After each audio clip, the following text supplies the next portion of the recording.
अल्ताफ अहमद भट्ट जो बिल्डिंग के मालिक थे, अल्ताफ अहमद भट्ट की फैमिली को हम लोगों ने इनिशियल क्वेश्चन भेजा कि आप हमें उस बिल्डिंग में ये सारी एक्टिविटीज़ चल रही थी, कौन रेंट पे था, क्या रेंट डीड है, आपको कमर्शियल एक्टिविटी चलाने की कहाँ से परमिशन मिला है, अगर आपने रेंट डीड की है तो पुलिस का वेरिफिकेशन हुआ है या नहीं हुआ है, या फिर अगर आपने किसी से रेंट लेते थे तो किस चैनल से होता था। तो उसके जवाब में एक या दो ऐसे कागजात आए हैं जो इन्वेस्टिगेशन के क्वेश्चंस को का जवाब नहीं दे पाते हैं। हमने इनिशियल दूसरा भी सेट ऑफ क्वेश्चन उनको फिर से बोला है कि कोई और भी उनके पास दस्तावेज हो। As of now doctor Altaf Bhatt की फैमिली हमें ये प्रूव नहीं कर पाई है कि बिल्डिंग में कौन था, कौन रेंटर था, क्यों दिया, और उनकी ये जिम्मेदारी बनती है। एसआईटी के पास जैसे जैसे फैक्ट आएगा हम उस फैक्ट के बेस पे ही आपको बोलेंगे। हम उनके जवाब का और इंतजार कर, शायद वो उधर से और कोई जवाब दे दे, लेकिन ये उनकी जिम्मेदारी जरूर है। जो ग्राउंड फ्लोर पे 5 दुकान के साथ रहता है, उसकी बिल्डिंग के ऊपर कौन रहता है वो जाने, बताए, वेरीफाई करे, और अगर कोई रहता भी है तो लीगली रहे। ये तो चीजें अभी एसआईटी के सामने है जो मैं आपके सामने शेयर करता हूँ। आपने एक वीडियो देखा जिसमें वो 5 बजे आर्मी की जो व्हीकल लगी है या फिर पुलिस की व्हीकल आती है। इनिशियली हमारे पास आमिर का फोटो नहीं था, हमारे पास एक फॉरेन टेररिस्ट, लोकल टेररिस्ट ये इनपुट था जो उस बिल्डिंग में फर्स्ट फ्लोर पे रहते हैं। इनिशियली ये हमारे पास जो सिक्योरिटी फोर्सेस ने या फिर जिनके पास गई थी जानकारी, उनको ये इंटेलिजेंस बताई गई थी। उस दौरान 5 बजे आमिर जब नीचे उतरता है और आर्मी की एक पार्टी उसको रोकती है, वो वहां बैठ जाता है, उससे उसका फोन मांगा जाता है, फोन उसके पास नहीं था। आर्मी की उस टीम का कहना है कि मुझे ऐसे भी शक गया कि ऐसा कैसे पॉसिबल है कि फोन उसके पास नहीं है, तो उसने उनको वहां पे बिठा लिया। लेकिन चूंकि वहां पे जब पुलिस की टीम आती है तो उसी बिल्डिंग के डॉक्टर मुदस्सिर गुल के पार्टनर में से जो हमारे एक विटनेस भी है वो वहां पे पहुंचते हैं। वो इस बात का वो बयान भी देते हैं, हाँ सर मैं पहुंचा, मैंने कहा कि अरे ये तो मैं पहचानता हूँ, ये तो डॉक्टर मुदस्सिर गुल के साथ काम करता है और ये पानी वानी ले जाता है, इसका कोई ऐसा नहीं है, वो मेरी गारंटी है, आप इसको जहाँ जा रहा है जाने दीजिए। उनकी गारंटी पे और एसएचओ की पहचान पे उनको कुछ देर के लिए चुप छोड़ा जाता है।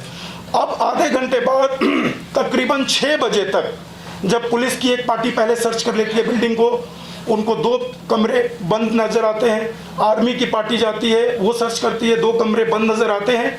हुआ कि ये कमरा खोलेगा कौन, तो बात आई कि आमिर ने ही यही उस बिल्डिंग का केयर टेकर है, उसको बुलाया जाए। तो जिन हजरत के कहने पे उनको छोड़ा गया था वो वहीं पे थे जो साइड में पब्लिक को रखा गया था। उन्होंने कहा कि मैं बुलाता हूं। वो जाकर क्लासिक हॉस्पिटल में जिस जगह पे जिस लोकेशन पे बैठा था या इनके कोई जो नोन के साथ वो बैठा हुआ था उसको उन्होंने कॉल किया, अगर तुम्हारे पास आमिर है तो उसको वापस भेजो। उन्होंने वापस भेज दिया। इस प्रकार फिर आमिर दोबारा वापस आता है और ये कहा जाता है कि तब तक हमारे पास आमिर की फोटो भी थी और तब तक हमारी जानकारी भी थी। हम लोगों ने उनसे फोन मांगा, वो बोलता है कि मेरा फोन बिल्डिंग के अंदर है, बिल्डिंग के अंदर है। फिर उससे पूछा जाता है कि आप बिल्डिंग में और कुछ है, वो पूरी तरह इस बात को बोलता है कि सर बिल्डिंग में कुछ नहीं है तो फोन दो।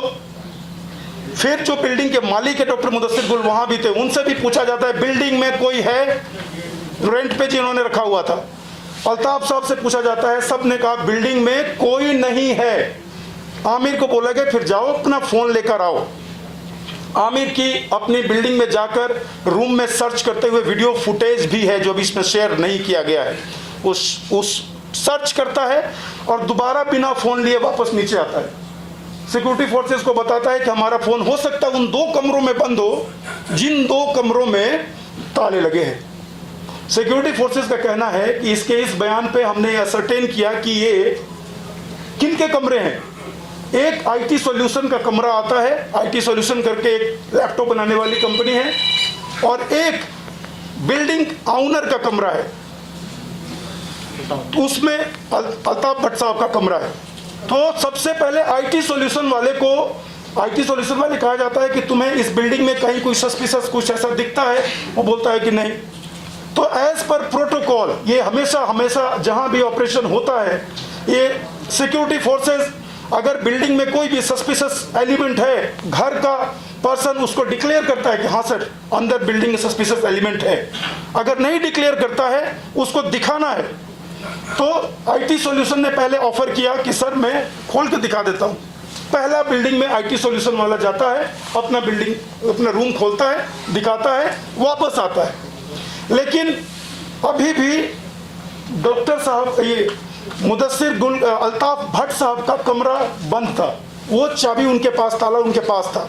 और जो दूसरा, हालांकि उसमें ताला नहीं लगा हुआ था, डॉक्टर मुदस्सिर गुल के चैम्बर का, और दूसरा ये जो आपका कॉल सेंटर है। लेकिन डॉक्टर साहब ने, यानी डॉक्टर मुदस्सिर गुल ने बिल्डिंग मालिक के कहने पे वो वॉलंटियर किए, जब कुछ है ही नहीं सर तो मुझे दिखाने में क्या है।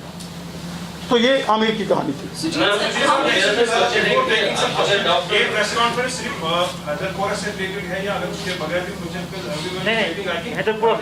ये हैदर सर ने ही परमिट किया मुझे, हैदर पूरा। उनको फिर दूसरे दिन भी घुमाया पुलिस ने, फिर पीसीआर में वहां लेके आए और उसके बाद फिर उनकी आइडेंटिफिकेशन हुई थी। डॉक्टर गुल एक ओजीडब्ल्यू है, जबकि पुलिस की तरफ से पहला ये आया कि वो ओजीडब्ल्यू है।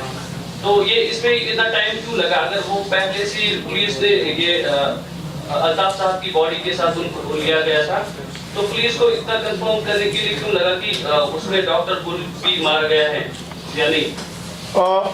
सबसे पहले जब एनकाउंटर ब्रेकआउट होता है एज पर डीवीआर टाइमिंग 6:36 और कोई 1 से 1.5 मिनट तक गोली चलती है।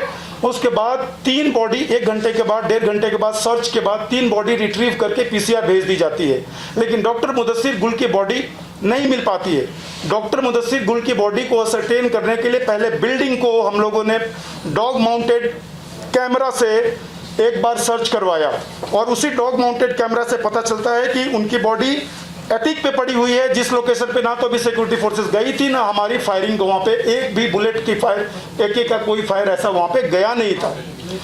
तो उस बॉडी को नीचे लाने में, रिट्रीव करने में तकरीबन हमारे पास रात के 12 बज गए थे। उसके बाद फिर सर्च करके उसको वापस भेजा गया। इसकी वजह से डॉक्टर मुदस्सिर गुल की बॉडी को पीसीआर में भेजने में 2-3 घंटे का समय लग गया। लेकिन अगर आपका ये क्वेश्चन है कि बाद में उनको OGW हमने बताया, ये हमारा क्वेश्चन ये SIT के सामने कुछ फैक्ट्स हैं जो मैंने आपके सामने रखा है। ये वही चैम्बर है जो डॉक्टर मुदस्सिर गुल का चैम्बर है जिसमें वो बैठते हैं। उस चैम्बर में फॉरेन टेररिस्ट एक लोकल टेररिस्ट के साथ रहता है। तो उसको आप ही बताइए, जो वर्ड देना चाहेंगे वही है। हम सिर्फ सबूत आपके सामने रखते हैं कि उन्हीं के चैम्बर में वो फॉरेन टेररिस्ट पिस्टल के साथ पाया गया। सर ये डॉक्टर मुदस्सिर अल्ताफ आमिर जी, ये मरे कैसे? क्योंकि अभी तक तो ये समझ में नहीं आ रहा है कि ये एग्जैक्ट मैं वहाँ से जब आपकी क्वेश्चंस का जवाब दे रहा था, मैं वहाँ से एक बार फिर से शुरू करता हूँ। जो DVR हमारे पास अवेलेबल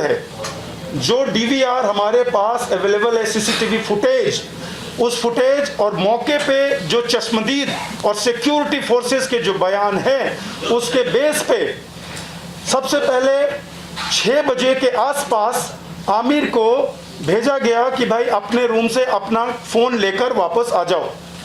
ये पूछकर कि कोई है तो पहले बताओ। उसने बिल्कुल ही प्लीडेड इनोसेंस, कोई नहीं है, अगर है भी तो मुझे पता नहीं है, और सर इस बिल्डिंग में मैंने तो अभी तक मैं रहता हूँ, मैंने किसी को देखा नहीं। जबकि उसको पता था, क्योंकि वो तो चलाता था और ऐसे अहम सुराग सबूत मिले हैं उन दोनों के साथ होने का। उसके बावजूद उसने झूठ बोला, और वो दिखाने के लिए कि अंदर कोई नहीं है वो जाता है और थोड़ा सा सर्च करने का एक ड्रामा ही कहेंगे, या फिर सर्च करता है और वापस आता है कि मेरा फ़ोन नहीं मिला। फर्स्ट फ्लोर से वापस आता है, कोई 2 से 3 मिनट का, 2 मिनट के अंदर सर्च करता है। चूंकि सीढ़ी है, गया, सर्च किया, वापस आ गया। 2 रूम पे बात आ गई कि 2 रूम बंद है। आईटी सॉल्यूशन वाले ने अपना रूम खोल दिया। अल्ताफ भट्ट साहब के रूम का चाबी अल्ताफ भट्ट साहब के थी। ही वॉलंटियर्ड। हमने उनको बोला कि क्या आपको भी कोई शक है? इन्हें भी बोला कि नहीं सर, इस बिल्डिंग में कोई ऐसा है ही नहीं, मैं चल के दिखाता हूँ। उसने डॉक्टर गुल को भी बोला चलो यार। इन्होंने किसी तरह का कोई शक जाहिर नहीं किया कि बिल्डिंग में कोई हो भी सकता है। ना इन्होंने सिक्योरिटी फोर्सेस से किसी तरह की मदद मांगी कि आप मुझे, हो सकता है कि सर इसमें हो, मुझे बीपी वगैरह पहना दीजिए, मुझे कुछ ये कर दीजिए, मुझे डर है कि हो सकता है कोई हो। इवन सिक्योरिटी फोर्सेस वहाँ कॉर्डन में बैठी हुई है, तब भी दे वर सो श्योर कि बिल्डिंग में कुछ नहीं है। दे वॉलंटियर्ड, अंदर की तरफ जाते हैं। आपने वो फुटेज देखा, 6:26 तक, यानी 6:25 58 सेकेंड पे कॉल सेंटर का गेट बंद हो जाता है। और वो हमारा लास्ट फुटेज है जिसमें डॉक्टर मुदस्सिर गुल और अल्ताफ भट्ट साहब साथ में दिखे हैं। 6:26 पे दरवाजा बंद होता है, लास्ट फुटेज, और 6:36 पे फॉरेन टेररिस्ट उस बिल्डिंग से भागता हुआ दिखा है और जो आगे जाकर उसको गोली लगी है। 10 मिनट की क्या कहानी है। हालांकि अंदर किसी ने देखा नहीं, कोई चश्मदीद नहीं था और कैमरे भी कमरे के अंदर थे, रूम के अंदर थे। लेकिन जो कहानी अभी हालात से और जो हमने वहां पे जाकर वहां पे सर्वे करके देखा वो आपके सामने ऐसे बनता है। आपने देखा कि मुदस्सिर गुल साहब का जो चश्मा है वो हाइड आउट के टेबल पे पड़ा हुआ था। इट मीन्स दरवाजा बंद होने के बाद डॉक्टर मुदस्सिर गुल, जिनको पता था कि इस बिल्डिंग में कोई है, वो उस हाइड आउट तक पहुंचते हैं, चश्मा खोलते हैं, वहां बैठते हैं। वहां पे एक पर्सन पहले से था क्योंकि हाफ ईटन फूड वहां पे रखा हुआ था। उनके बीच क्या तशद्दुद होती है, क्या बातचीत होती है, जब ऐसा लगता है कि उन दोनों के बीच कुछ तकरार हुई और फॉरेन टेररिस्ट को ये बाहर से आदेश आया कि इसी ने शायद ये ऑपरेशन करवाया हो। इस शक के बिना पे उसने सबसे पहले डॉक्टर मुदस्सिर गुल को एटीक में मारा। ये एफटी, अभी हमारी एसआईटी हालात के जो भी हमारे पास सबूत है उसके बेस पे ये बोल रही है, क्योंकि उनकी बॉडी एटीक के बीच में गिरी है। ऐसा भी नहीं है कि वो तैयार था, जैसे ही कोई गेट से आए उसको मार देगा, तब उनकी बॉडी गेट पे मिलनी चाहिए थी, या फिर वो हाइड आउट के अंदर बैठा हुआ है, हाइड आउट में ही मार दिया, नहीं था। वो बीच में, एटीक के लगभग बीच में उनकी बॉडी मिली है। इट मीन्स रूम से बाहर जाते हुए उनको टारगेट किया गया। और ठीक 6:36 माने डीवीआर के मुताबिक और कुछ सेकंड के बाद हमने पहले 2 फायर एटीक से, सिक्योरिटी फोर्सेस के मुताबिक पहले 2 फायर एटीक में सुनाई दिए। ये वही फायर थे, पिस्टल फायर, क्योंकि उनकी बॉडी के पास पिस्टल के ही बुलेट्स खोखे मिले थे। ये वही फायर थे जिसमें फॉरेन टेररिस्ट ने डॉक्टर मुदस्सिर गुल को टारगेट किया, मारा। उसके बाद वो नीचे आता है, या फिर आमिर और हमारे अल्ताफ साहब, अगर ये उसी बीच वाले फ्लोर पे हैं जो हमारे बिल्डिंग ऑनर हैं, तो आमिर चूंकि अभी तो एक्सपोज हो गया और उन्होंने फायर भी कर दिया, और ये टेररिस्ट आमिर के साथ डॉक्टर अल्ताफ भट्ट साहब को, बिल्डिंग ऑनर को ह्यूमन शील्ड बनाने की कोशिश करता है। वो कैसे प्रूव होता है? आपको मैंने एक वीडियो दिखाया जिसमें सीढ़ी के पास अल्ताफ भट्ट की बॉडी है, उसके आगे आमिर की बॉडी है, और एफटी की बॉडी वहां से आगे निकलकर रोड के पास पड़ी हुई है, कोई 83 फीट दूर। अगर कोई 2 पर्सन एक जो ह्यूमन शील्ड लेकर आएगा तो पहला फायर करते हुए जब वो निकलने की कोशिश करते हैं, पहला फायर जिसको लगेगा वो वहीं गिर जाएगा। अल्ताफ भट्ट को पहला फायर लगा और वो वहीं पे गिर गया। इनिशियल फायर उन्होंने अपने ऊपर लिया, जिसकी वजह से सबसे पहले एफटी बाहर निकलने में कामयाब हुआ और आमिर भी कुछ आगे निकलने में कामयाब हुआ। एफटी आगे मारा गया, आमिर थोड़ा सा गेट से ही आगे मारा गया। ये बताता है, ये सीक्वेंस बताता है कि उन लोगों ने पहले डॉक्टर को ऊपर मारा और अल्ताफ भट्ट साहब को ह्यूमन शील्ड के तौर पे इस्तेमाल किया। दोनों के साथ में मैंने आपको पहले ही सीजर चीजें जो दिखाई हैं उसमें पिस्टल मिला है दोनों के हाथ में, और रिपोर्टेडली ये पिस्टल गैंग था। बांडीपुरा में भी जो एक अटैक हुआ था वसीम वारी साहब के घर पे, वहां से ट्रेसेस शुरू होते हैं, और इस एफटी का हाथ उसमें भी था पिस्टल किलिंग में। तो ये पिस्टल गैंग था, और आमिर के पास भी उन्होंने हाथ में पिस्टल, जब वो अंदर गया उसने एक पिस्टल उसको भी थम। ये हम लोग एसआईटी अभी तक ये इमेजिन कर पा रही है। प्लीज आपका ये मानना है कि जो अल्ताफ और डॉक्टर मुदस्सिर गुल, जिसको एटीक पे मिलिटेंट ने ही, फॉरेन टेररिस्ट ने टारगेट किया, और लाइन में जब नीचे वो लोग आते हैं फायर करते हुए एंट्री पे, डॉक्टर ये अल्ताफ भट्ट को अपना शील्ड बनाते हुए इनकी मौत क्रॉस फायरिंग में हुई है। पहली बात मुझे ये बताएं, जब आपको ये पता है कि मिलिटेंट जो है वो अंदर है, जी। ठीक है, आपको लग रहा है कि नहीं, पता नहीं, हम लोग SOP जो है अच्छा, वो follow सुनने दे, जिसमें क्वेश्चन आप लेते हैं। सिविलियंस को जो है वो अलाउ करते हैं अंदर जाने के लिए, बनिस्बत कि आपकी ये है कि आप कह रहे हैं कि वो वॉलंटियरली जो है वो ऊपर चले गए। क्या कोई रिटन बॉन्ड है कि उन्होंने वॉलंटियरली जो है आपको? बिल्कुल, आपने जो क्वेश्चन पूछा, नहीं पहले इसका आप सबको जवाब मिलेगा। सर, आप बोल रहे हैं कि आमिर को क्लासिक हॉस्पिटल से वापस बुलाया गया, तब तक ये क्लियर हो चुका था कि आमिर भी मैं इनका जवाब दूं, फिर आपका क्वेश्चन जवाब दूंगा। मेरा नेक्स्ट सवाल ये भी है, अगर आपको ये पता था कि आमिर जो है वो मिलिटेंट है, आपने उन्हें अरेस्ट क्यों नहीं किया?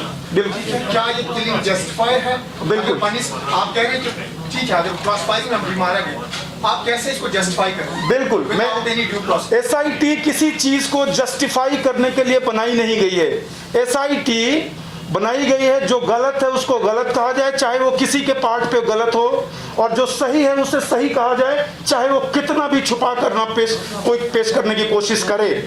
यहाँ पे मैं आपको क्लियर कर दूं, सिक्योरिटी फोर्सेस को ये बिल्कुल खबर नहीं है कि वो उस बिल्डिंग में मिलिटेंट है। अगर ये हमें पता होता तो हम उनके घर वालों से, मकान मालिक से, ऑनर से, सिक्योरिटी फोर्सेस क्यों पूछती कि आप बताओ इसमें बिल्डिंग में कोई है कि नहीं है। एटीक की तो कोई जानकारी ही नहीं थी। बिल्डिंग प्लान में सिक्योरिटी फोर्सेस का कहना है, जो स्टेटमेंट्स मेरे पास आए हैं उसमें ये कहना है कि फर्स्ट फ्लोर के एक चैम्बर की खबर थी। तो अगर हमें पता ही होता या हाउस ओनर ये बता ही देता सिक्योरिटी फोर्सेस को कि सर इसमें है, तो डेफिनेटली कोई भी किसी को अंदर भेजने की जरूरत नहीं थी। हमें बिल्कुल सिक्योरिटी फोर्सेस को ये खबर नहीं थी जनाब।